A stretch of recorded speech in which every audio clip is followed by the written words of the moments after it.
السلام عليكم ورحمة الله وبركاته. ازيكم يا حبايبي، عاملين ايه؟ رجعت لكم بوصفة سهلة وبسيطة وسريعة زي دايما وصفاتي السهلة السريعة. طبعا النهاردة هنعمل ايه بقى؟ عندنا نص كيلو لحمة كان عندي في الفريزر، فعايزة اعمل غدا كده سهل وبسيط ومش عايزة انزل في الحر. جبته بقى وعملت وصفة سهلة وبسيطة وسريعة. لو عايزين تعرفوا طريقتها ووصفتها خشوا عندي على صفحتي على الفيسبوك منوعات واكلات سهلة وبسيطة، او على قناتي على اليوتيوب منوعات واكلات سهلة وبسيطة. وانتوا بنص كيلو لحمة تعملوا احلى طبق خضار باللحمة، وتعملوا 20 سندوتش زي ما انتم شايفين كده، احلى من الكبده والسجق كمان. وصفه سهله وسريعه وبسيطه. ما تنسونيش بالله عليكم في اللايك والمشاركه والمتابعه والاشتراك، اكبر بيكم معاكم ان شاء الله. والسلام عليكم ورحمه الله وبركاته. السلام عليكم ورحمه الله وبركاته. ازيكم حبايبي، عاملين ايه؟ رجعت لكم بوصفه سهله وبسيطه زي وصفاتي دايما السهله البسيطه والسريعه.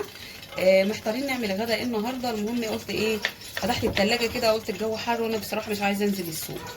لقيت في الفريزر نص كيلو لحمه، قلت حلوه قوي فضل ونعمه. وعندنا طبعا شويه خضار كده، بصل، جزر، بطاطس، وحدتين كوسه، طماطم.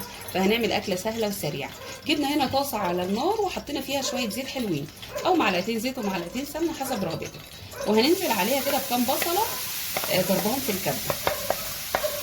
اكله سهله وسريعه وبسيطه، وهوريكم ازاي من نص كيلو لحمه هتعملوا اكلتين حلوين قوي، وهيقضوا عيله يعني لو 6 افراد او 7 افراد كمان.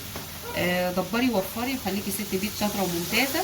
طبعا دايما انا بقول كلنا ستات بيوت شاطرين وممتازين، بس طبعا لايه، للبنات المبتدئين اي حركه وتركايه كده ممكن نفتكرها مع بعض، بنكمل بعض يا جماعه. جبنا هنا كام بصله كده اللي انا ايه ضربهم في الكبه على شويه الزيت وحطيناهم على الايه، على النار. وتعالى اقول لكم بقى احنا ايه، نص كيلو اللحمه ده انا هعمل وصفه. فالوصفه دي في مننا ما بيحبهاش، يعني مثلا جوزي ما بيحبهاش او ما بيستعدش بالاكلات الايه، بالاكله اللي انا هعملها دي. فرحت جايبه له كده 3 حتت لحمه، والله زي ما بقول لكم كده من نص كيلو، وحطيتهم كده ايه، وحته كده عرق صغنطط، ورحت ايه حطهم على النار يتسلقوا عشان هعمل له هو ايه، اكله لوحده. ده من نص كيلو لحمه زي ما انا بقول لكم. نفضل نشوح في البصله كده اللي عندكم زي ما انتم شايفين اللي عندنا.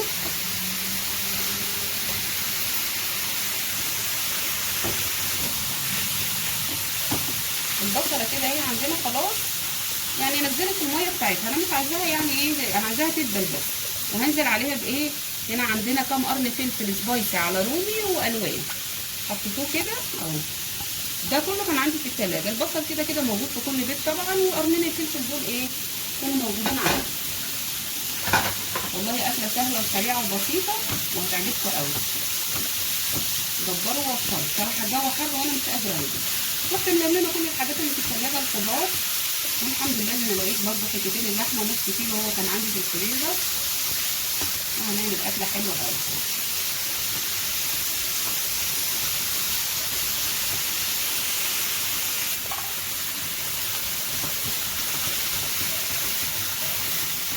الله على ريحه الفلفل على البصل، جميل قوي.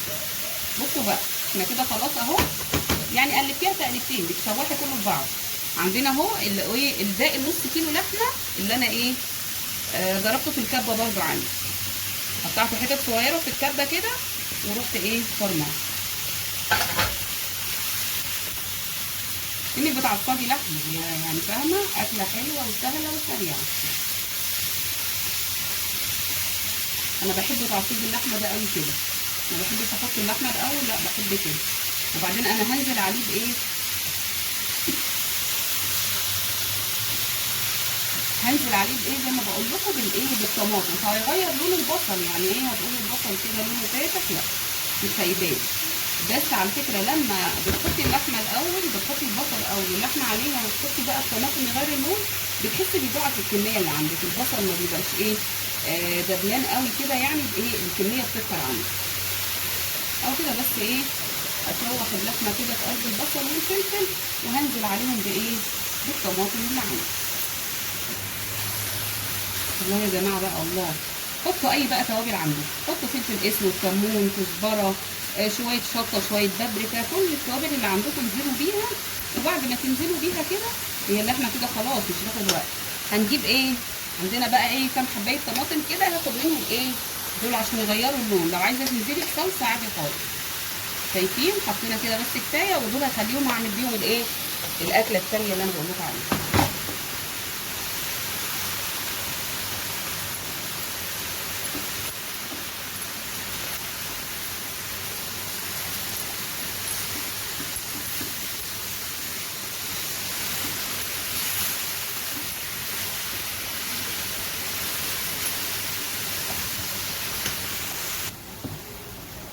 كده خلاص يا حبايب قلبي، كده الوصفه جاهزه عندنا.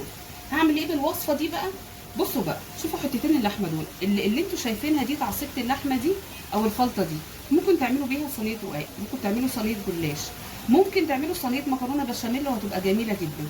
ممكن تاكلوها كده بعيش، على فكره عيش بلدي او عيش ابيض، وشويه رز او شويه مكرونه. انا هعمل ايه بقى؟ زي ما قلت لكم، هنجيب حبيتين الجزر اللي عندنا وكم كوسايه كده وكم بصله، وهعملهم خضار تولي ني في ني كده، واحط حتتين اللحمه. ده كده يعتبر لايه؟ اللي مش هياكل عندنا الوصفه دي، اللي هي الوصفه ايه بقى؟ اللي انا هعمل لهم سندوتشات عيش كايزر بالخلطه دي، هتبقى حلوه قوي. اكنها بصوا شاورمه لحمه، هي مش شاورمه لحمه، هي لحمه مفرومه متعصجه، بس الخلطه بتاعتها جميله قوي كده. انا اقفل عليها بقى وتبلتها كده، حاجه جميله قوي.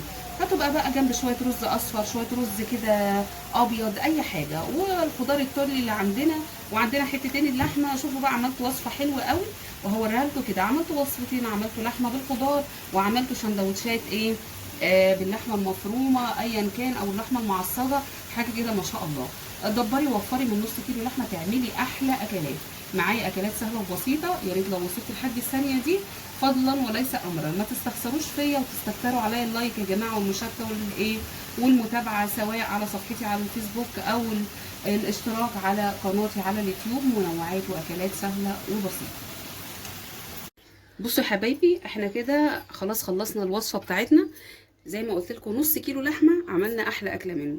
ادي اهو ما شاء الله، ده الخضار الترلي اللي انا قلت لكم عليه، شويه بطاطس على شويه كوسه كده، كام واحده عندنا، على شويه جزر وحتتين اللحمه. دي وجبه كده للي مش هياكل السندوتشات اللي عندنا. طبعا عايزه تعمليها في كايزر اعمليها الوصفه دي، او عايزه تعمليها في عيش فينو زي كده اعملي. على فكره ما شاء الله ده 20 رغيف. بصوا الحشوه اهي ما شاء الله، يعني قضي حوالي 10 افراد. شايفين كله كده مليان، يعني انا مش بكدب عليكم ما شاء الله. اعملوا الطريقه دي اهو، كمان من تحت اهو كله. بص يعني محشي احسن من السجق كمان، واحسن من الكبده، وحاجه انت معموله عاملاها في بيتك وضمناها، وتغيير لاولادك ما يزهقوش من الاكل الروتيني بتاعنا. وعملنا شويه رز كده بالكاري، شكلهم ما شاء الله رز مفلفل حلو قوي. عايزين تعرفوا طريقته ووصفته، خشوا عندي في صفحتي على الفيسبوك او قناتي على اليوتيوب. احلى اكله بنص كيلو لحمه، دبري ووفري. حاجه سهله وبسيطه وسريعه زي وصفاتي. يا رب الوصفه تكون خفيفه على قلبكم وسهله وحاجه مش مكلفه. والسلام عليكم ورحمه الله وبركاته.